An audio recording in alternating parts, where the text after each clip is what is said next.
ನೋಡಪ್ಪ, ಈ ಹೊಳ್ಳಿ ಹೊಲ ಕೀಡ್ ತಿಂದ ಒಂದು ಕಾಯಾಗಿಲ್ಲ, ಪೂರ ಎಲ್ಲ ಸತ್ಯನಾಶ ಆಗಿ ಹೋಗೈತೆ. ನಮಗೆ ಸಾಲ ಕೊಟ್ಟಂಥವ್ರು ಮುಂದಿನ ಉಗಾದಿ ಮಟ್ಟ ನಮ್ಮ ಅಂತೇಳಿ ಸಾಲ ಕೇಳಕ್ಕೆ ಬರಕ್ಕೆ ಹೋಗ್ಬೇಡ್ರಿ, ಪೂರ ಎಲ್ಲ ಲಾಸ್ ಆಗೈತೆ. ಇದು ಹುಳ್ಳಿ ಏನಾರ ಚಂತಮ್ಗೆ ಬಂದ್ರೆ ನಿಮ್ಮ ಸಾಲ ಇದೇ ವರ್ಷ ತೀರಿಸ್ತಿದ್ದೀವಿ ನಾವು. ಪೂರ ಎಲ್ಲ ರುಟ್ರು ಹೊಡ್ಸಕತ್ತವ ಹೊಲ್ದಾಗ, ಪೂರ ಎಲ್ಲ ಸತ್ಯನಾಶ ಆಗಿ ಜೀವನ ಇದ್ರಾಗ. ಮುಂದಿನ ಉಗಾದಿ ಮಟ್ಟ ನಮ್ಮ ಅಂತೇಳಿ ಸಾಲ ಕೇಳಕ್ಕೆ ಬರಕ್ಕೆ ಹೋಗ್ಬೇಡ್ರಿ. ಆಕಸ್ಮಿಕ ಬಂದ್ರೆ ನಿಮ್ಗೆ ತೊಂದರೆ ಐತೆ.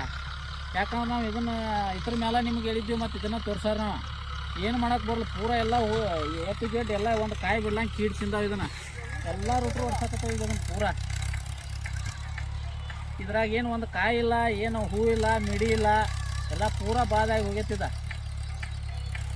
ಇದಕ್ಕೆ ಏನಿಲ್ಲ ಅಂದ್ರೆ ಒಂದು 2-3 ಲಕ್ಷ ರೂಪಾಯಿ ಖರ್ಚು ಬಂದೈತಿ ಇದಕ್ಕೆ 7 ಎಕರೆಗೆ. ಪೂರ ಎಲ್ಲ ರುಟ್ರು ಹೊಡ್ಸಕತ್ತವಿ.